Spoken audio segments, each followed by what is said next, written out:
So, hello everyone. Welcome to our Lunch and Learn webinar, Assistance to Agents, Redefining Healthcare with Agentic AI.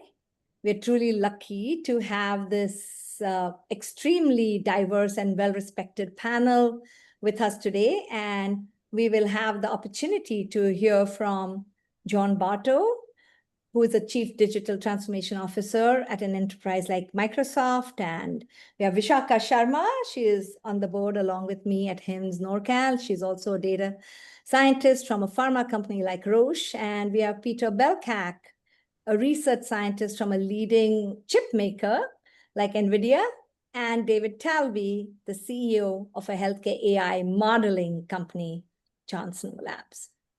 So hello, everyone. Welcome, and it's good to see many of you here. I'm Dipty Desai, President Emeritus of HIMSS Northern California chapter.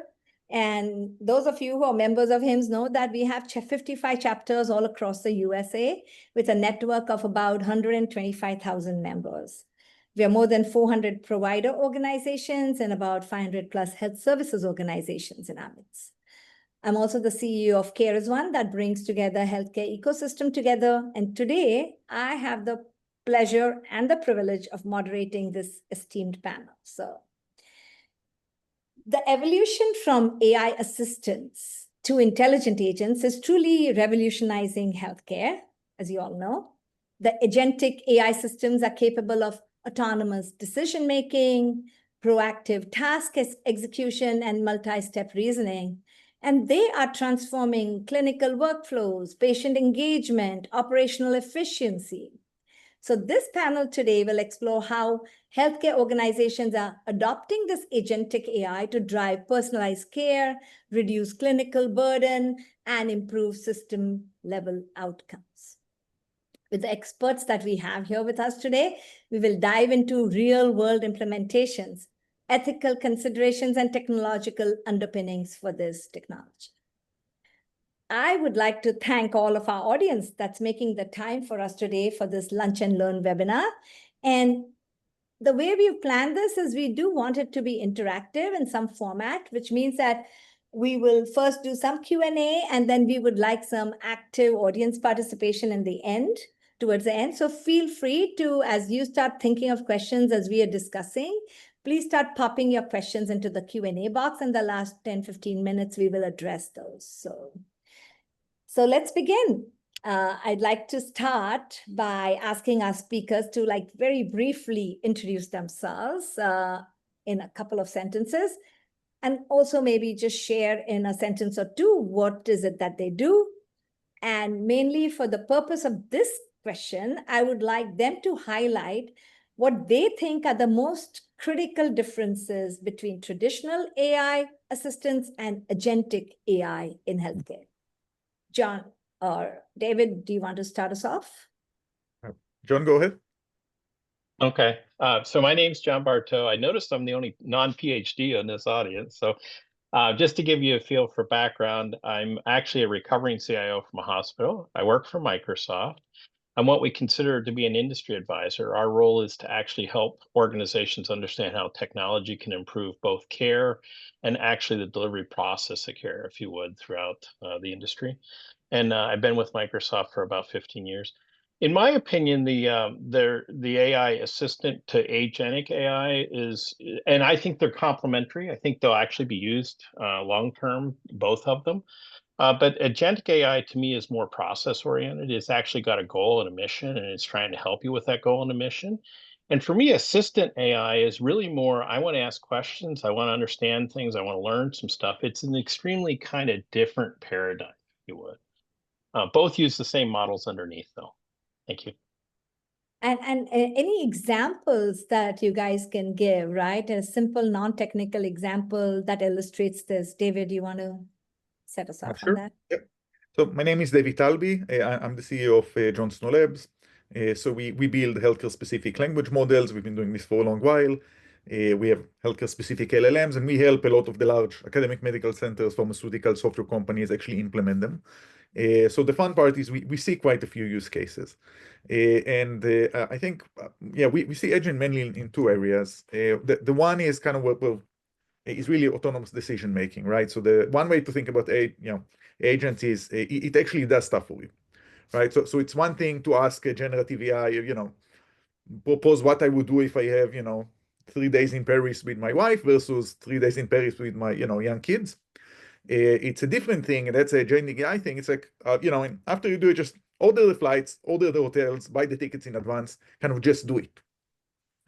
Because then it means that you trust the agent to autonomously order flights, order hotels, debit your credit card, right? What about the healthcare examples, if you Yes. can? Yeah. Yes. So in healthcare, we see this in two ways. One is really kind of similar things, but in a healthcare setting, right? So as a doctor, I can come and says, look, here, I just talked to this patient, not just summarize this, this interaction, but summarize it and, place the orders, right? The lab orders, place the prescriptions, right? Generate this referral. Okay, so actually take action on my behalf. We've seen this. I mean, we do not do work within the HR, but we've done a lot of work in digital health, where a lot of it is, okay, I'm talking to a patient, but then part of it is, oh, I need to escalate this to a doctor now. Okay, I think you might need to change your medication. So I actually activate those external parties, which traditionally you do not automatically do. But with agents, you do. The other kind of use cases where we see agents being applied very successfully in healthcare is when you need more complex planning. Okay, so for example, we have a customer who does a lot of work in functional medicine, right? Well, the whole point is, can you look at this patient holistically, everything that happened to them, and let's have a plan that goes from, from their medications to their diet, right, to their exercise, to their lifestyle, to the relationships. And then what you never do, because it does not work, is, here is 2,000 pages of text about this patient. What do you suggest we do? What you want to do is basically implement kind of the recommended clinical reasoning pathway. Right? Because, and really it's in many ways, and that's what I see is different with agents. You train the machine really the same way you train a human, right? So if a new doctor comes in, look, a person comes in, here's what you do, right? You don't diagnose them immediately, you don't do this, you don't read everything, right? Here's the process we go through, right? Here's your step, right? So really kind of reverse engineering, automating those processes. We look, here are the guidelines, here's the reasoning steps, right? Here's how you put together a plan. And then really you can have either one agent do it, or you can have multiple agents do it in the same way that a team takes care of a person. So even in a lot of the use cases where they're kind of really, no, we just take data in and we output text, we can say, no, this is extremely different than generative AI. Because we have a whole reasoning and planning process that we want to make. We actually want to have the governance and testing to make sure it works. I know, Peter, do you want to say anything about this? Like, can these two coexist, or do you see one ruling over the other? Well, I think to some extent these definitions might be, or these concepts might be overlapping. I would just chime in on our side. The prevailing definition of an agent is a software piece that relies on artificial intelligence in an essential way. So if it doesn't rely on artificial intelligence in an essential way, it's just AI-enabled software. The moment it does, it is an agent. And so, I mean, the examples provided by David are pretty good. And I also think the kind of goal-oriented definition that John provided is also pretty good. I would probably add just one example, and that is that anywhere where you see a process that has to be followed quite rigidly is an opportunity to introduce an agent. So it could be as scrutinizing a medical record of a patient or scrutinizing a clinical trial. Great. And Vishakha, do you want to add about an example where autonomy has made the biggest difference in your industry, like the pharma industry, in decision making? Are you encountering any of those in work that you do? Yeah, I think I will also take a step back. It's a great question, right? Basically, the distinction between these traditional AI assistants, right? I mean, that's how the machine learning also started, right? We calling it deep learning, and then we used to refer back to classical machine learning, right? So I would say, these traditional AI assistants and agentic AI in healthcare is emerging as one of the most important shifts, right? So to understand the traditional AI assistants, right, they are reactive, they are task-specific tools designed for very narrow, predefined workflows, right? For example, at the operational levels, it could be just answering few FAQs or calculating some risk scores in healthcare, right?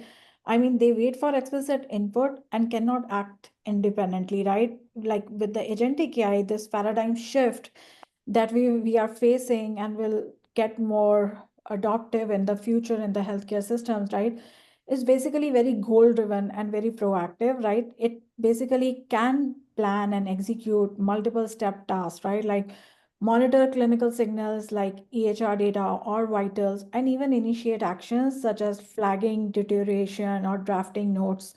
Functioning, I will say, more like a coworker than a tool, right?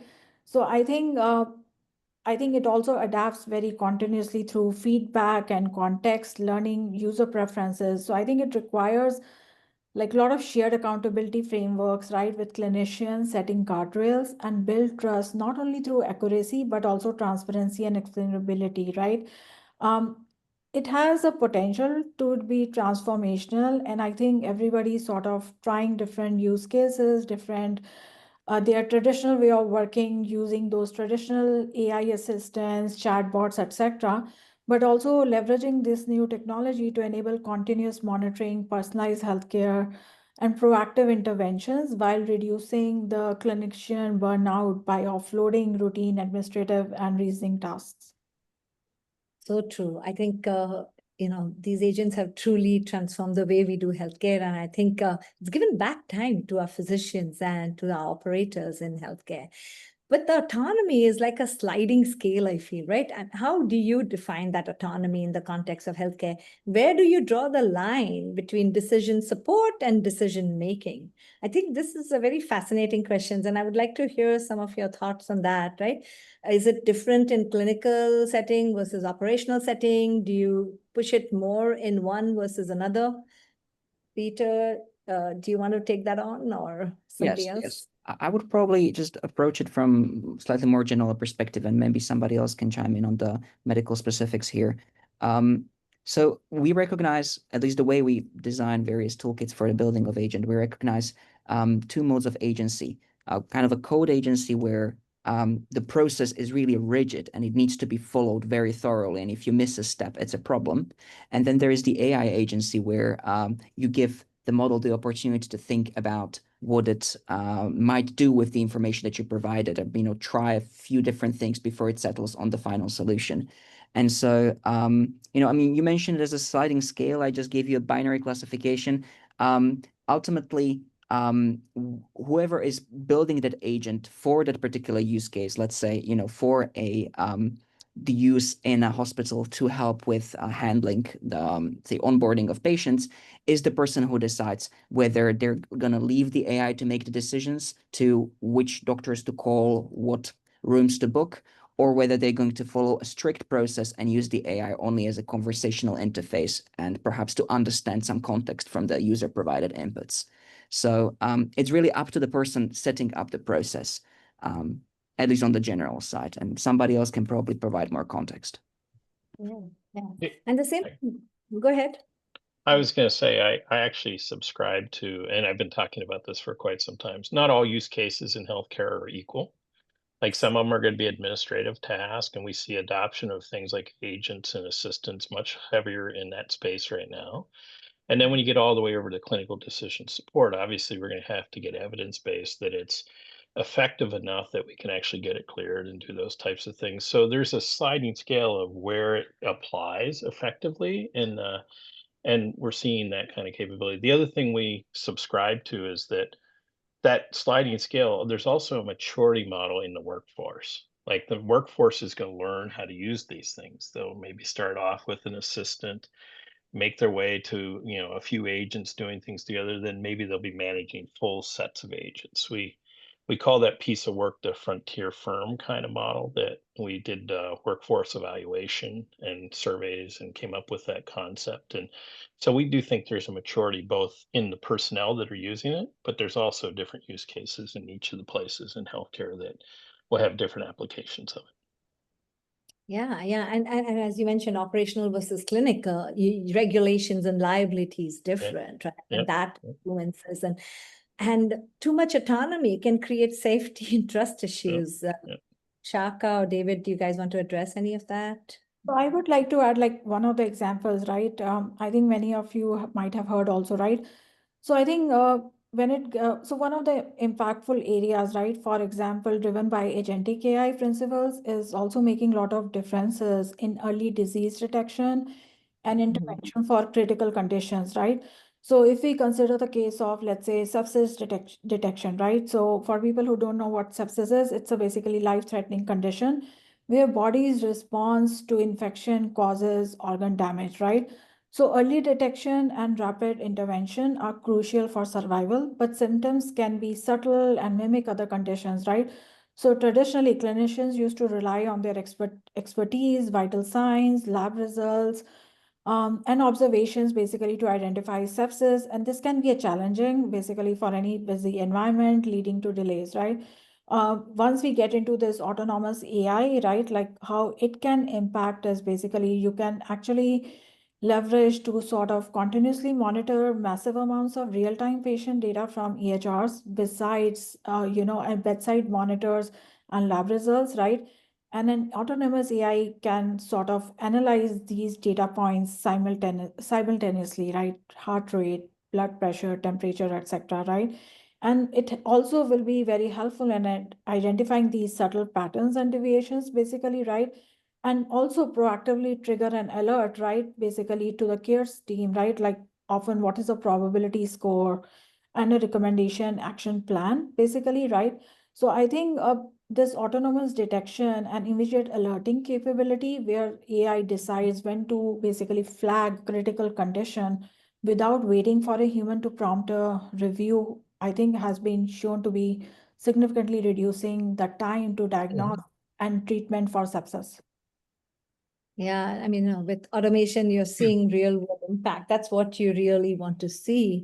And some of you have already given me some real world examples where this agentic AI has meaningfully improved patient outcomes, sepsis detection, like Vishakha mentioned, and clinical experience, and even of operational efficiency and onboarding patients and moving them down that line. So, have people really measured this before and after impact? Can this be measured accurately? Does it give you good data to see this impact? And what surprises or insights or challenges have you faced during these implementations and use cases that some of you alluded to earlier? Anybody? David? Yeah. I can speak to that, yes. Look, I think one of the things we've seen is, first of all, yes, agents, they definitely make medical decisions. Of course, companies want to be very careful when they make statements like that because of regulatory reasons. But the reality is, if you're not making medical decisions, you're not useful, right? So even if you're summarizing a medical record, right, then the whole point is, you can say, oh, and by the way, dear doctor, you should totally read the whole thing before you read the summary and approve it. But the whole point of summarization is that I don't need to go and read the whole thing, right? Or that I don't have the time for it, right?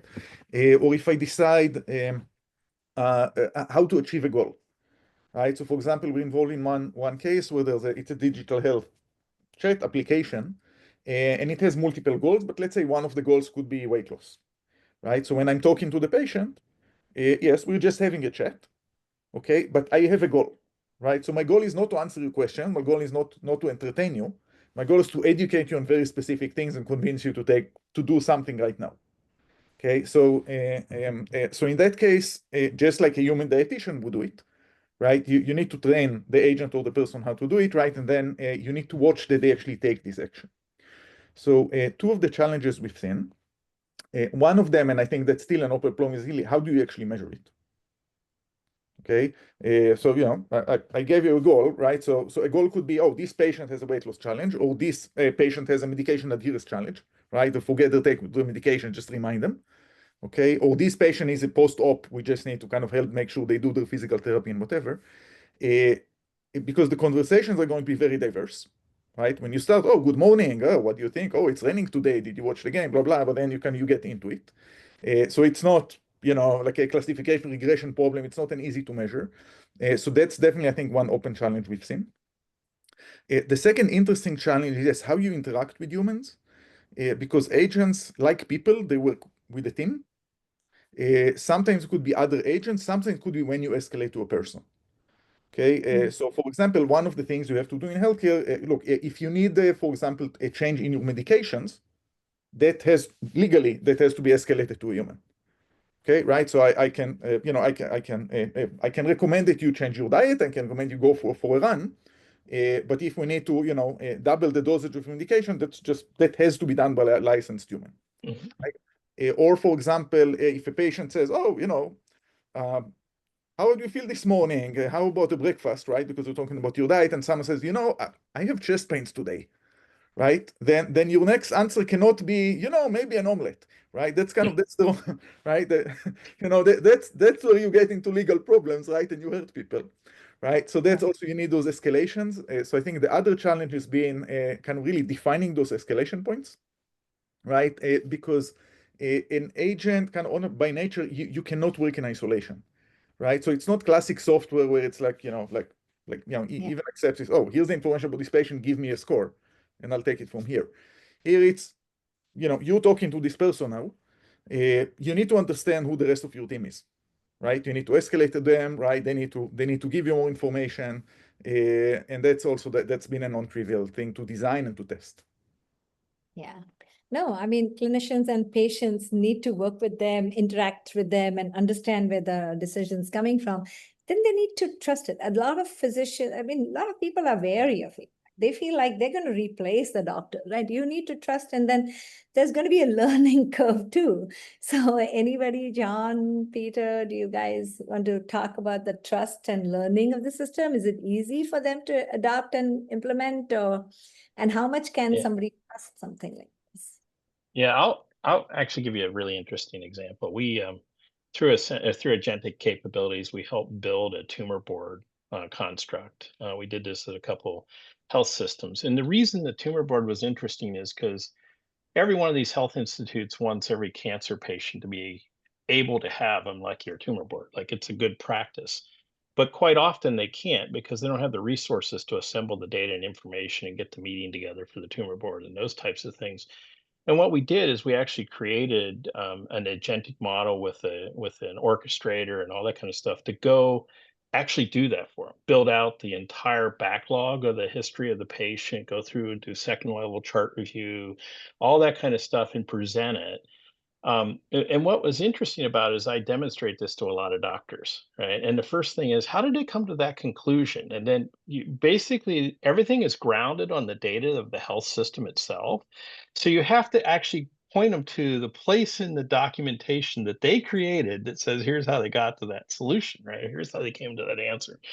And I got to tell you, every time I show things like that to folks, the first message is, wow, how did it come up with it? How did it really do that? Right. So there is this time period that I think humans need to get to learn to trust it. But I look at it like, if you hire a new employee, let's say you hire an assistant that comes out of college or whatever, you've got that same learning curve with that assistant, right? You've got to learn how to trust them. You've got to train them. You got to get comfortable with them.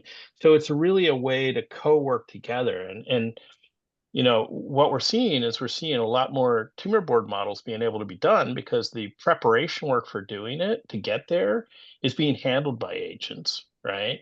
But basically you're also teaching these humans that are engaging with it that over time, you're going to learn to trust this more and more. As you see these things happen, you're going to understand how it happens. You're going to learn to trust it more. So it does take an evolution, right? So, yep. Yeah, and I just want to second that. I think one thing that if you practice medicine, one of the things you learn is that, look, nothing is certain. Yeah. Right. The fact that I have a bad, lab result doesn't mean I have it. The fact that another doctor diagnosed me doesn't mean, that this is my diagnosis. So a lot of human doctors operate this way as well. Okay. Oh, why did your doctor refer me? Oh, he thought I should see a cardiologist because this and this. Cardiologists think, okay, maybe. Right? Let's see what else is there. That is the job.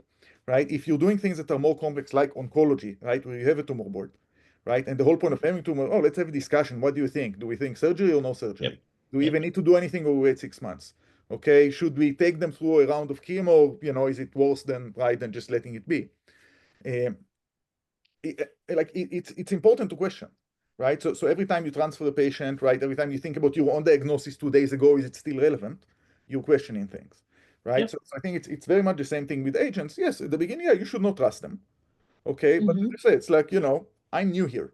You say this is the diagnosis. Why? Right? Like, I've never worked with you before, right? Like, why should I really, as a human to human, right? That, you know, you work in a hospital after 10 years, right? And after 10 years, you know, if this nurse tells you that there's something with this patient, you immediately go. Yep. If this Yep. other nurse tells you there's something, it's like, fine, tomorrow, right? And it's the same, we do with, you know, all our colleagues, right, in any situation, right? And I think it's going to be very much the same with agents. So true. And I'm trying to look through the questions that people are submitting. And, you know, this is kind of like a follow-on thing, right? I mean, trust takes time to build up, but, you know, everything is not foolproof, right? Mistakes happen, errors happen. If you involved an agent in the decision-making and you modified your decision, at the end of it, what happens if there is an error, right, that is made? If the model may fail, something else has failed. How do you, I mean, physicians are very scared of this malpractice suits, etc. So who takes the blame and how do you distribute it? And what do you do in a situation like that? And this could be a modeling, it could be some other error, maybe Peter or Vishakha. I would just probably quickly drop, and this is also happening more generally, not just in the context of healthcare. There is currently quite a few court cases that are probably going to shape the case law in this direction. And I mean, maybe some of you are familiar with the specifics, but the way I understand it, I think the entire financial sector and quite a few of the health tech companies are holding their breath for the next year or so till these court cases are actually decided. So, you know, I mean, we were talking about trust with the patient. We're talking about trust that the user of the technology is building towards the technology itself. But the legal landscape of it, I think, is still in development and will probably be completely out of our hands. Small note that I can probably provide there is that we found that in most integrations of AI to workflows where the results of the AI go directly to the user, the legal teams of the receiving customers seem to be satisfied if the entire traces are provided to the user. So it Transparency. Yeah, I mean, John was also mentioning something in that direction when you were mentioning these sources being given. So apparently one way to satisfy the legal team of a person developing this agent or for who you are developing this agent is to show the entire reasoning and the entire chain of extraction of the information. Yeah, so you want explainability throughout the process, and you don't want any black boxes where data information is kept away from. And you should be able to interpret it. And John, you wanted to add something to this, right? So, I was just going to say, at the inception of like large language models, we all heard the word hallucination. And now that we've started to ground those models on data and we can actually demonstrate transparency of where we found that and how we came to that conclusion, we're starting to see progression in the level of trust that comes through those things. But I do think that one of the most important aspects is I need to show you in your data how we arrived at that. Like if I need to take you to the medical note that says it did this or we did this, you know, that was your own voice in that medical note. That was your own thing. We're taking you to places where, you know, you can see transparently how we've assembled that information. And it still requires a human to make a final decision, right? There's always going to be assistance from a human. It's never going to be completely autonomous. But the fact is that the more transparency we can provide, and we're seeing a lot of that nowadays with some of the techniques we're doing, we're getting a lot more acceptance and trust. And So I would also like to add, basically, I think consent will be a big theme. Yep. Yeah, because see, even if the AI's decision is intended to be beneficial, right? But if it's not transparent or consented to, it can also create like significant ethical and trust issues. Like, for example, you may have an app which is autonomously adjusting the medication reminders based on the patient behavior, right? And this could be a perceived patient behavior, right? Then it can create those trust issues among the patients, autonomy and trust. Yeah.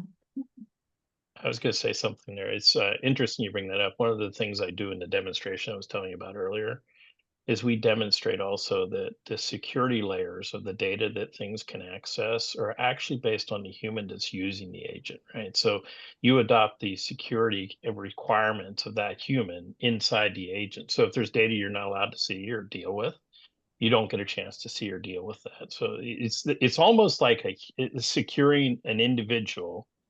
You're securing an agent in the same similar way.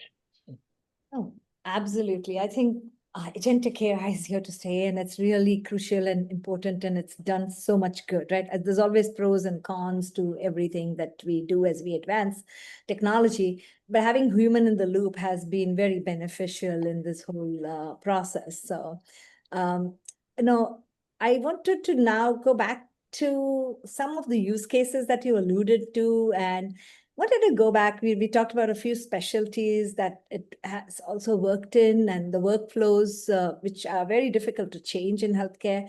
So are there any low-hanging fruit that where agentic AI has solved the problem that you can share with our audience, and or you can share which areas are too risky or immature for autonomy? And how do you prioritize at a health hospital system level, and that may depend from one system, from one organization to another, but how do you go about prioritization? Where should you start with something like this in a particular organization? Do we want I think I can give you one example, right, which is a very recent one, and it is actually done at Stanford Healthcare, right? So they piloted their chat EHR, right, which is an agentic AI embedded directly into the electronic healthcare systems, right, to improve the clinical workflows and reduce this administrative burden, right? So previously, the clinicians spent significant time navigating those fragmented notes and patient charts with distracted from the patient care, right? So with chat EHR, right, they can use these capabilities to actually query, like, for example, show me the latest imaging report or summarize current medications to retrieve information instantly. So I think they rolled out to 33 clinicians. That's what their pilot study demonstrated, right? And I think it is a clear efficiency gain by reducing the clicks and the navigation time, creating a smoother or more intuitive workflow. And that allowed clinicians to actually focus more on decision making and patient interaction than actually doing more administrative work, right? So I think the key insight was that the seamless integration into existing workflows was essential for adoption, right? While Stanford has also highlighted the importance of responsible AI practices using different frameworks to ensure there is accuracy, safety, and trust. So yeah, I think that's a very good example, and also an implementation, even though it was done in just a very small 33 clinicians pilots setup, right? But I think the use and what agentic AI brings can actually helps in streamlining these workflows and enhance clinician experience. Yeah, so true. That was a big win at Stanford, and I'm sure other institutions are also doing similar pilots and showing success. Any other examples, or any examples where things have not worked out? Yeah, we talk about some of the things we're working on now. There's a lot of work happening in healthcare systems that's basically administrative, right? But clinical coding is one example, right? Where you think like, ideally this should be zero cost and zero time to the system, right? In reality, it's immense. Prior authorization, right, is another thing that, that's a headache to everyone and actually hurts patients on a daily basis, right? If you can't get it right, as well as pulling a lot of clinical people out of clinical care, right, to dealing with those aspects. Building patient registries, right, is another one of those kind of very complex thing, right? Here, I have this patient, here's 2,000 pages about them, 60 PDFs, everything I have about them. Summarize this. We have hundreds of thousands of people doing this work today, right? And a lot of it is other things that the reason you can't do it kind of with classic machine learning or deep learning is because it requires a lot of reasoning, a lot of steps. So I think one of the things you can do with agents is to come and say, no, don't, I'm not going to just, it's really like telling you, instead of telling you, Dipty, here's the coding book, right? 2,000 pages. Here's everything you need to know about this patient. Give me the code, which is a bit hard for algorithms to deal with right now. I can say, I actually train you. I can say, okay, here's the process you go through. Here's how you do it, right? Just I will train you as a person.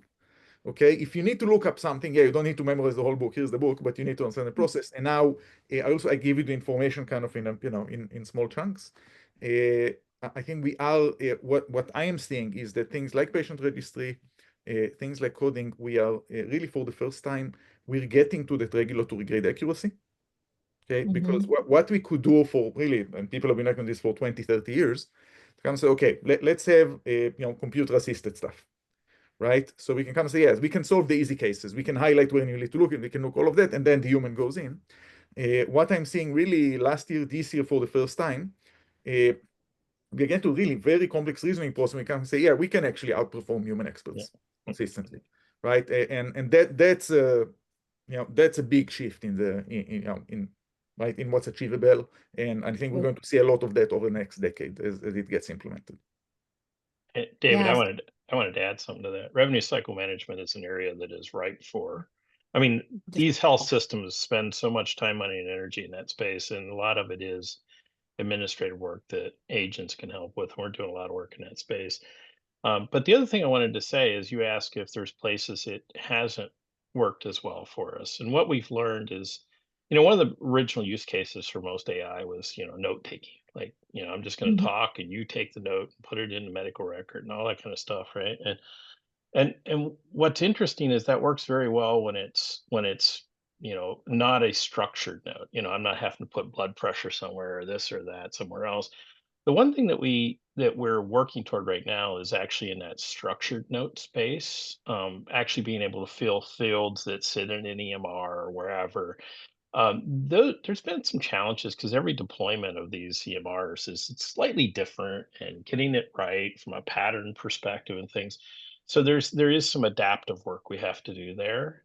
That's probably been the most challenging piece, but we're seeing some real big upgrades on that. So you can do like nurse noting and things like that, where historically most of the noting's been done in a SOAP format that's done by a medical professional and stuff in an unstructured way, if you would. So yeah. Change is so hard, Yeah. and people have been doing things in a certain way for such a long time. But when they see the results of some of these, they're like, wow, why have we not had this before, right?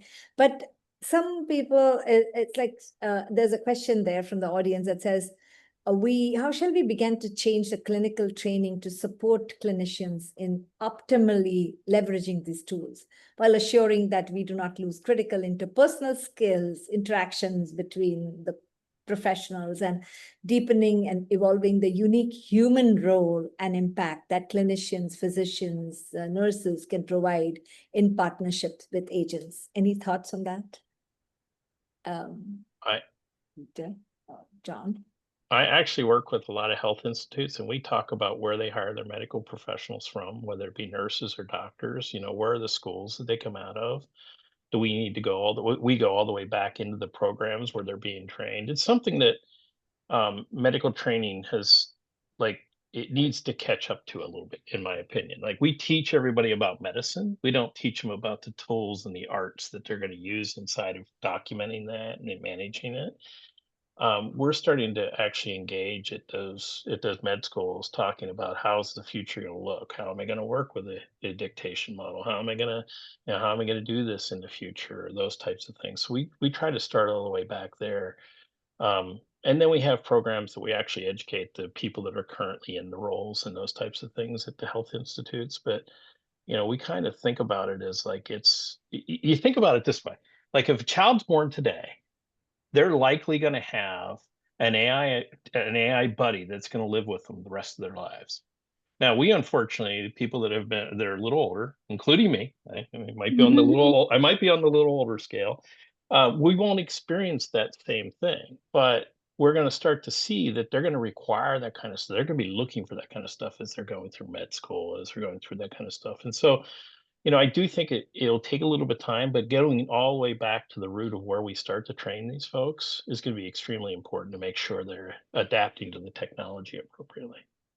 Yeah. I mean, really, it comes down to balancing that speed of innovation on one side with risk management on the other side, and then technical validation and cultural acceptance. That's more like it. And Peter, being on the technical side of things, where do you see more of the challenges in governance? Is it more on the technical validation or cultural acceptance as you work with end users?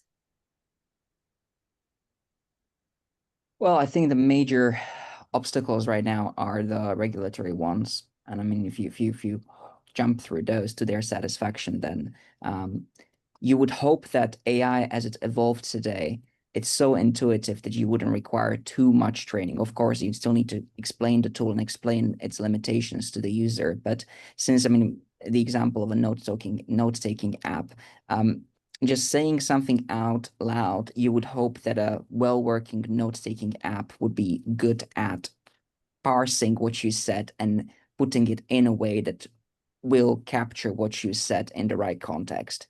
So I personally think that, I mean, we still will need to train the people, especially when it comes to limitations of these technologies. But I think that unlike any other technologies that came in the past, the AI is so intuitive. It understands natural language. It understands speech. It is capable of showing us visual examples, that the amount of training will be lower than maybe with past technologies.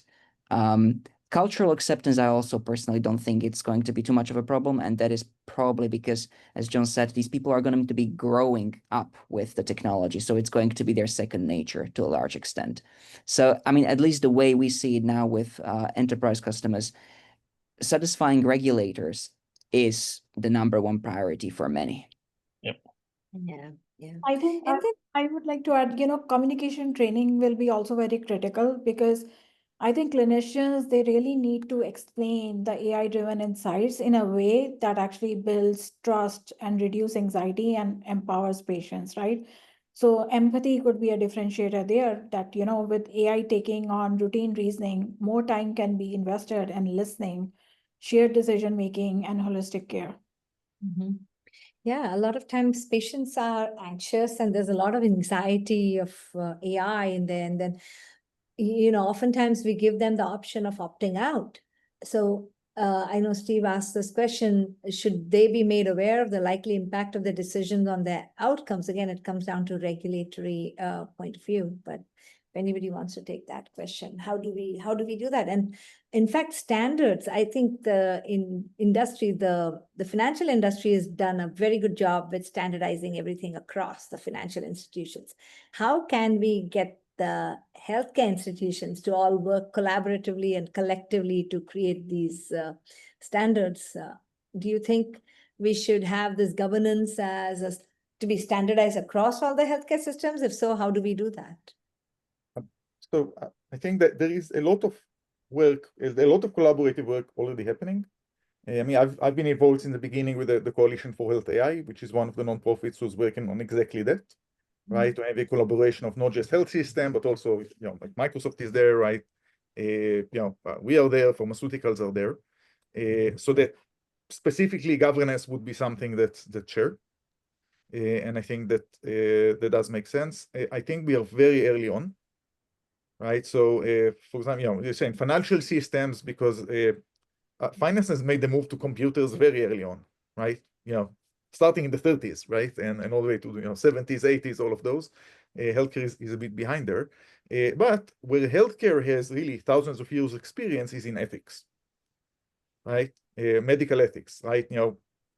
When does the patient make the decision? When do you make the decision for them as a doctor, right? What do you tell them? What do you not tell them? Right. So one of the things I've learned, because we're building tools for testing, right, for safety, for automation.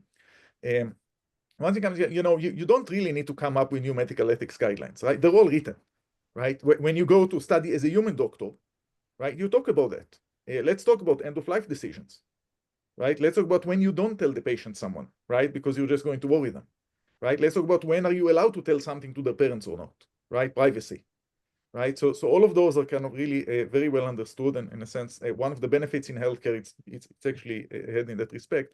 I think what will take a lot of time is actually put this into tools, right, and actually testing them, right? So one of the things that I've learned that we had to do over the past 2 years, we've had to build our own benchmarks. We have to build our own testing tools. We have to build our own monitoring tools. There's a lot of red teaming tools, right, to catch jailbreak and PROM injection and profanity.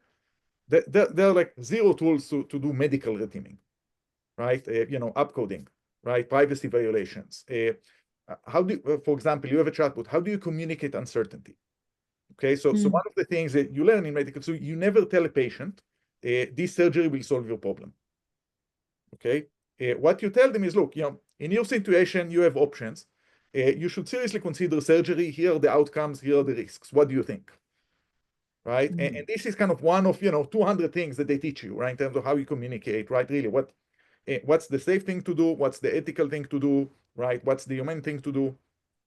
And I think that there's a long path ahead of us, right? To really first to teach computer, right? Basically to replicate it, but then also really having the testing and monitoring governance tools in place. That's really we're just beginning to build.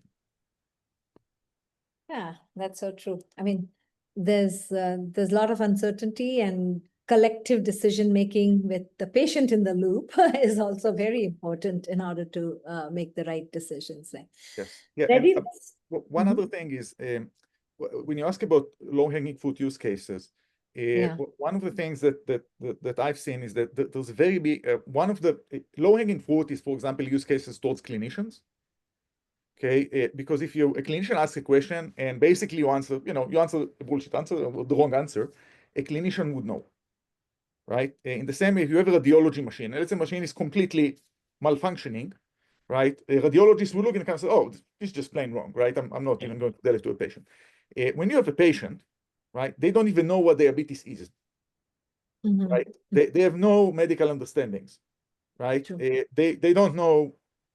They can Google stuff if they want to, right? They basically trust you. The safety bar is much, much, much higher, right? Because you can easily confuse people, you can easily scare people, you can easily, people will just believe whatever you say, right? Because you just, nobody told them, right, that this is what you do, right? And, you never do this and this, you never take this and this medication, right? It's not that they're being stupid or they're being reckless, seriously, just no one ever told them. So I think that there's a much higher safety bar there that we need to reach. I wanted to talk a little bit about overcoming barriers to implementation. And, there can be a lot of things that can go wrong, or things that people are not ready, or, the organization's not ready for adoption, right? So would like to hear from you on, where are you seeing resistance? Is it from the clinicians? Is it from the leadership? Is it regulatory? Is it the technical teams, all of the above? And how do you measure that readiness? And is it based on the kind of implementation that you're doing, or the groups of people that you're working with? And how do you get them ready for adoption? Are there any tricks, or are there any education conversations that you need to have to make people ready for changing the way that they're doing their processes? I guess Vishakha, I mean, this could be also tied to the question that we have from one of our attendees. It's like, do you see this agentic AI being used by FDA for accelerating clinical trials? What needs to be done in order to do that? Like, do you foresee A2A, MCP, etc., APIs in the space emerging? Yeah, so I think, from the FDA side, I think definitely a lot of those documents and what do we need for clearance, I think it has to be like sort of co-developed together, right? I think I will leave it at that, because since this paradigm is shifting, it is not just one organizational or other organizational's entire responsibility. It is basically the responsibility of the entire ecosystem, right? How do we make a leap by totally understanding each other's roles and making it effective, right? But I think it's not a barrier, but I would also like to say that, from organization standpoint, right, I think the role of training and change management is also very critical, right? So basically, Many organizations now right now looking into training, right, which is basically upskilling their organization on these new tools and how to basically adopt these tools without interrupting their current daily day-to-day work, basically, right? So how do you actually collaborate with AI, right? So I think that is where this entire shift is happening, right? So it could be these programs has to be tailored for different roles, right? It could be different for clinicians, different for nurses, different for, different kind of organizations, even in the healthcare ecosystem, right?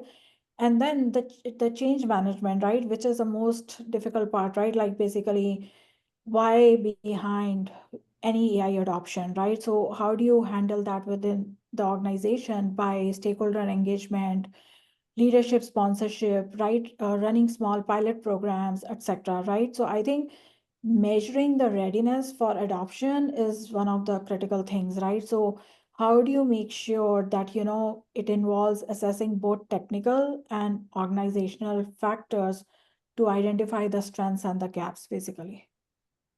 Thank you.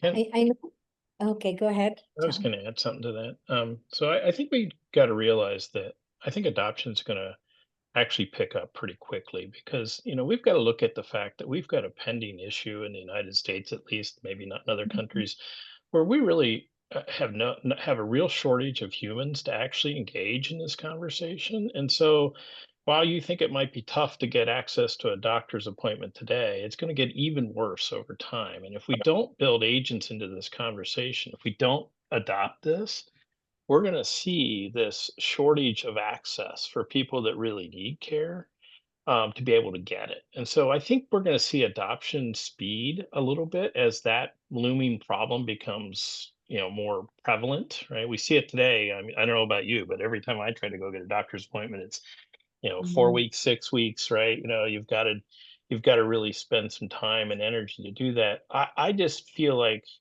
in leadership, I think they see that. This is what I see. The leadership sees that, and they're trying to figure out how do they offset that problem of not enough human labor in this space, and how do they use these tools. And I think they're starting to get more comfortable with it. I think the place I see resistance is really on people that have been running a process every day. They do their job. They're a doctor, they're a nurse, they do their job. And it's really the how do I change to use this new tool? That's where I see some of that resistance. So true. I mean, there's a huge shortage for physicians, nurses, healthcare Radiologists, any specialist, radiologists, but yet in the tech sector, we are seeing people lose their jobs every day, and there's a lot of replacement of humans by AI, right? So there's this worry in the professional community about like, what is the future of my job if the AI does? But it can mean that you can move to the top of your license and practice at an even higher level. Then you were able to remove all the routine stuff that you were doing and do all the more advanced stuff that the AI cannot do right now. But I wanted to ask, I know we have a lot of questions here, and I wanted to ask each of the speakers to pick one question that they would like to answer from the Q&As that we have. I can start with Vishakha. Is there anything specific from the questions that the audience has asked that you could address? And then maybe the same with Peter, and then David, and then John. And if go ahead. I have to read the questions. Okay. Anybody else wants to go first? I know we have about like 14 questions. I've tried to address many of them. But if not, then maybe I can just. Okay, go ahead, Peter. I can perhaps answer 1.5 questions with one answer. So love the efficiency there. Right. So early on, there was an anonymous question that mentioned broadly skeptical paper of the quality of reasoning that is performed by large language models. It's a study published by Apple. And it's a very good study in that it really goes into detail and into great lengths to show that large language models are not capable of genuine extrapolative reasoning, genuine logical inductions. And they lay out the arguments. They're not extremely convincing, they're very strong. But I think in the context of the discussion that we've had here today, When we think about language model reasoning, we're very much thinking about the language model deciding to reason along the lines of something that it has seen in the past and the data that it's been trained on. So when a language model, for example, is about to make some advice about medication or about to analyze some information that's coming to it, it would be reasoning on the basis of data it was trained on and not necessarily performing a genuine logical induction as the Apple study is trying to show that they're not capable of. So that would be the answer to that. And the half of the question that I kind of wanted to answer as well, but I didn't really manage to. So there's a question whether we foresee A2A protocol, model context protocols, MCPs, etc. in this space emerging. I think, at least to the best of my knowledge, many of the health tech companies already support or are making their internal tools available through MCP. So there's definitely, I wouldn't call it foreseeing, I would already say that we're seeing a trend. Thanks, Peter, for addressing those questions. Anybody else wants to take up any of the questions that the audience has asked? I think I can take Joshua's question. Basically, how will agents support care coordination, right? So I think there are multiple ways to look into that, right? So one thing is like your seamless data integration across different data sources, between the EHR systems, lab systems, imaging, right? So that we can have a single longitudinal record, right? Other thing is that, we can also have a personalized patient navigation, right? So that could actually interact with a AI care navigator, right? And that can explain referrals, why your PCP is sending you to cardiology, right? Or help you schedule across multiple providers, right? I think it should also be able to track some insurance coverage and out-of-pocket costs, etc. basically, right? Some of the examples, what I have seen is, I think something done by Mayo Clinic, right? Where they were trying to have this generative AI enterprise search. And that, I think, it was done 2023 or 2024, not this year, basically, where they were trying to pilot these AI agents that actually retrieve and summarize patient data across all these fragmented systems to smoother handoffs between the clinicians from different systems. And chat EHR Stanford example, I think I already mentioned earlier. So what we can do is that we can go to my last question then, since we only have a few more minutes going on remaining in our webinar, and that's about the future, right? What does this future of agentic AI in healthcare look like to us? If you're looking up ahead 5 to 10 years in the future, what role do you see it playing in shaping healthcare workers, workforce, and care delivery models? Like, do you expect new jobs to emerge? Do you think agentic AI will change the patient experience for the better, for the worse? And what is the one innovation that you hope to see become standard by then? Like you'd say, okay, this is like the killer application of agentic AI. John? Well, I'll take it from a patient experience side of the business. So what I hope is that in the next 5 or 10 years, when I have a scenario that I'm questioning, that I'm able to feed my data into an environment and say, here's what I'm dealing with. Can you help me create a plan on how I should approach it? Like, what specialist should I go to? Where, who should I engage in this conversation? Right. I'm hoping that we can get there and they can do it and help me look at their schedules and find appointments. Because probably as a patient, the toughest thing for me is to figure out who I need to see and then how to access them to get into a plan. And I'm hoping at some point in the future, we might have that capability, right? So that I don't have to call 100 different places trying to figure out if a specialist is available, all that kind of stuff. I just want to be able to, like the example that Peter gave earlier, go book all my flights and book everything. I'd love to be able to do that in healthcare. So here's my condition, help me figure out what I need to do, right? Give me an orchestrator, if you would, for my care. So killer patient experience through this. Yeah. And I can add, I think from clinicians' perspective, right, I think they may shift from being doers of every step to actually the supervisors of intelligent workflows, right? So focusing on judgment, empathy, shared decision-making and spending more time with the patient, right? Which is primarily the goal for personalized healthcare, right? So I think from the care delivery models, I will say, I think multimodal agentic AI, right, will support precision medicine at scale. Better outcomes, better, not only patient experience, but also caregiver experience. Yeah. David? Look, I think that the key, like if you look really at the example that John spoke about, it's really about access to care, right? Because right now, right, if I have something, I mean, ideally, I'd have a specialist doctor just sitting right next to me, right? And say, oh, it's 7:30 in the morning, let's just have a chat right now, right? The problem is the doctor does not exist, right? Because there's such a shortage, right? So even if you're here, you're good, you have insurance, it takes time to reach specialists. A lot of people just have no access to care. Oh, I have this pain in my knee, pain in my back, ignore it, it's all good, right? Until I get diagnosed with metastatic cancer, right? Or I show up with a acute kidney injury in the ER, right? I wake up. So you have those issues.